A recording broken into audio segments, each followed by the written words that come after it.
Hey, what's up everyone? Sorry for the massive dip in quality. I'm walking my dog out in the middle of the night right now, so I'm in selfie mode on my camera.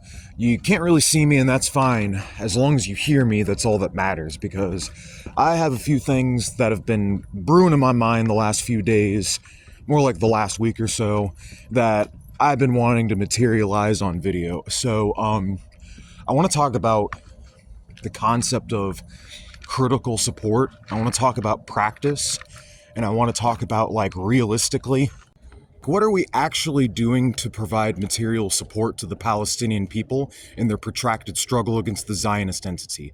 What are we actually doing to help these people out? Anybody can say critical support for XYZ, but how does that translate?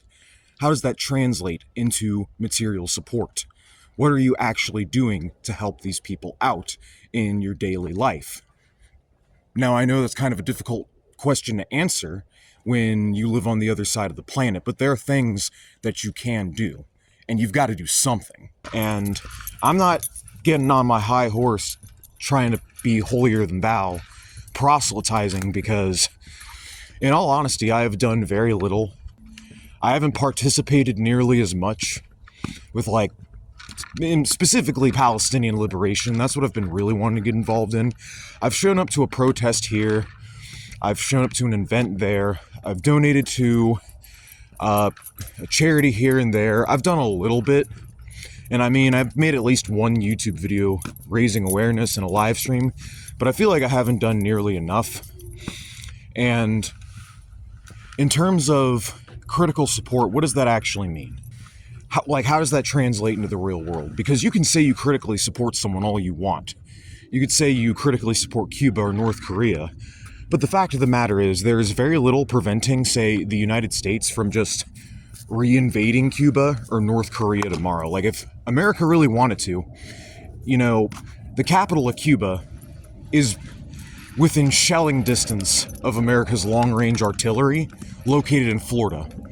It could shell Cuba's capital, killing half the population, also cutting off a huge chunk of its food supply, really enforcing a hard embargo, and there's, like, not a damn fucking thing we could do about it, and the international community isn't gonna lift a finger to do anything because they're all plugged into the system, kowtowing to the US. I mean, look what we got, supposed alleged Chinese counter-hegemony, and they haven't even lifted a finger to help Gaza. I mean, yeah, they've stepped on a podium and condemned genocide at the ICJ, but anybody can step on a podium and say genocide bad. How about some actual mutual aid? How about some actual critical support? How about some material assistance? You know what I mean? Like, that's what I'm talking about. Like, China could at the very least do the bare minimum and just not trade with Israel. Support boycott, divestment, sanctions. That's what it could do. It could literally just do BDS and not even do anything, but just not trade with Israeli companies. And that alone would be sufficient, at least for me. I'd be like, okay, China isn't really rocking the boat. They're not really giving arms to the Palestinians. They're not doing what they ought to do, but they're doing the bare minimum. They're boycotting Israel. I'll accept that. They're not even doing that, to my knowledge. So, when it comes to critical support, there's not really anything stopping, say, America from reinvading North Korea tomorrow. Like, what is my ass gonna do if tomorrow America invades North Korea?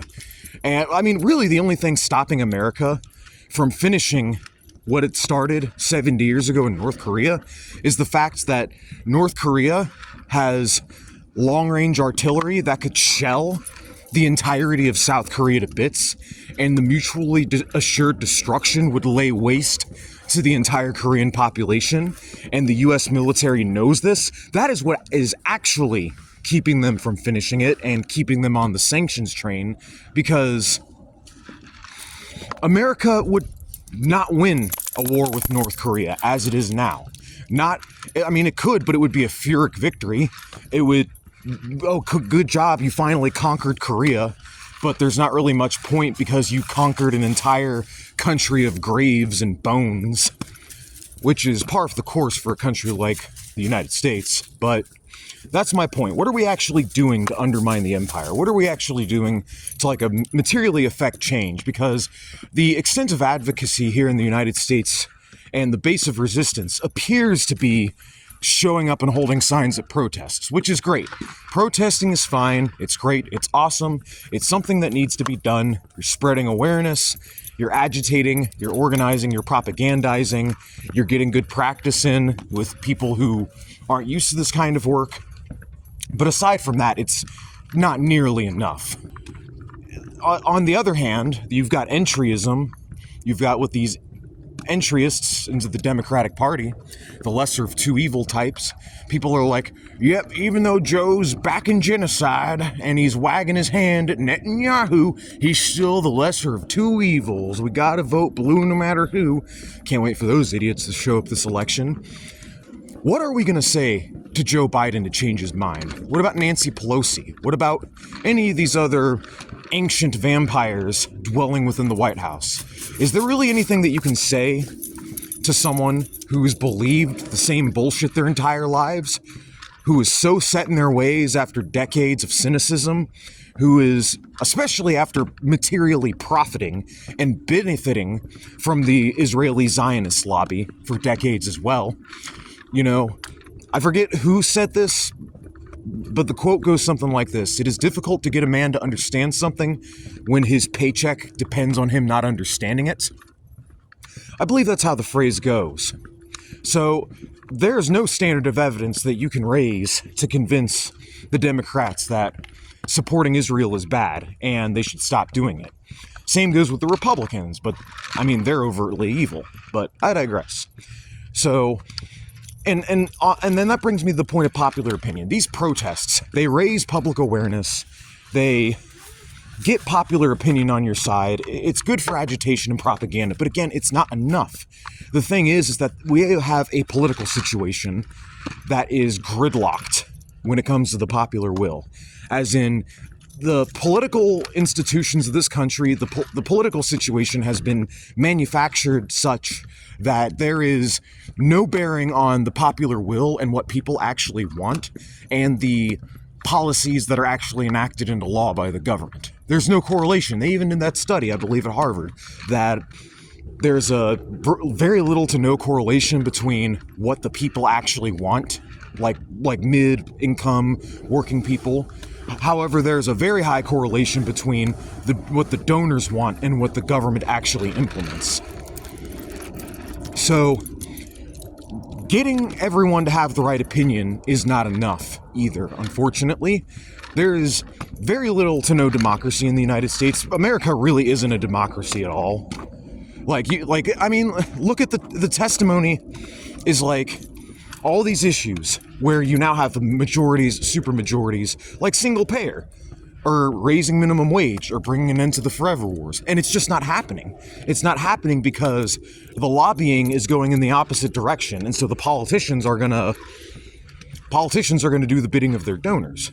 So popular will, I mean, it matters, but when it comes to like influencing the US government, it really doesn't matter that much.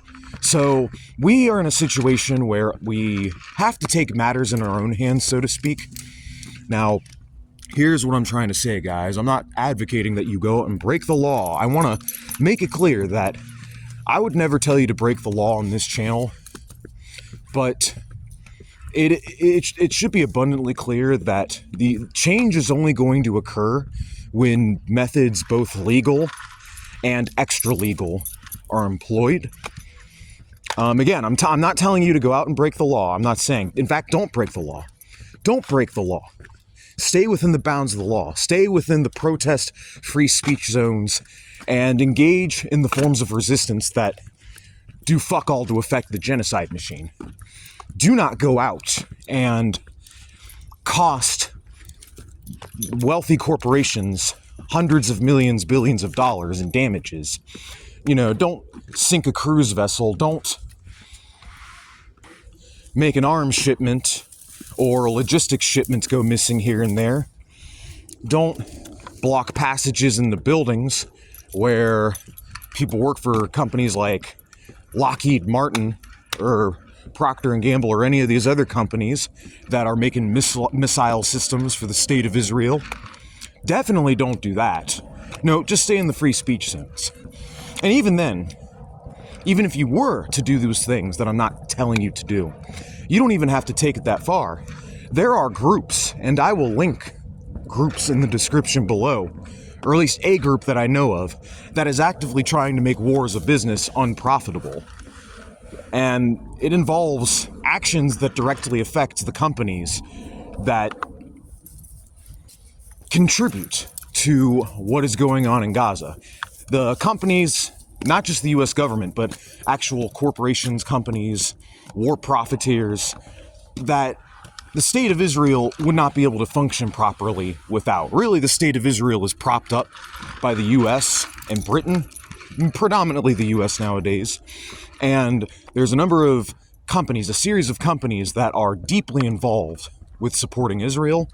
And so if you really want to know what's going to actually make an impact, what's actually going to save lives, is directly undermining these companies and directly undermining the state machine's ability to support the state of Israel. Not only that, but raising international pressure. And again, that's the thing. Fighting for what's right isn't necessarily always going to be legal. The French Revolution wasn't legal. Hell, the American Revolution wasn't legal. And I don't even give a shit about the American Revolution in the grand scheme of things. Like, revolutionary activity is never going to be legal. It is never going to be legal to actively fight your oppressors and the fascists. It's just not. All right? But at the same time, don't go out and be adventurous. Don't go out and, like, blow up a government building or whatever pointlessly. There's actions which actually do help, and actions which are just pointless, which is just going to paint a target on your back and land you in prison. The point isn't to go out and get arrested. I see, like, these NGOs, these advocacy groups going out like, oh, we're going to get arrested. No, fool. If you're sitting in a jail cell, you're not out doing the good work. The goal isn't to get arrested. The goal is to refrain from getting arrested while costing your enemies dearly. Even if it means compromising the safety of your enemies. You know who your enemies are. We know who our enemies are. It's not really hard to identify who your enemies are. And I'll just put it to you like this, that if they are allowed to compromise the safety of the people in Gaza, it is only right that the people in Gaza and the people who actually support them and stand in solidarity with them compromise the safety of the Zionists and their shills and the people who support them. It's self-defense. And like I said before, Palestinians have a right under international law to take up arms, or dangerous tools, dangerous power tools against the Zionist entity. They do. They have a legal right. So the whole point of me making this video is, this is more or less a call to action.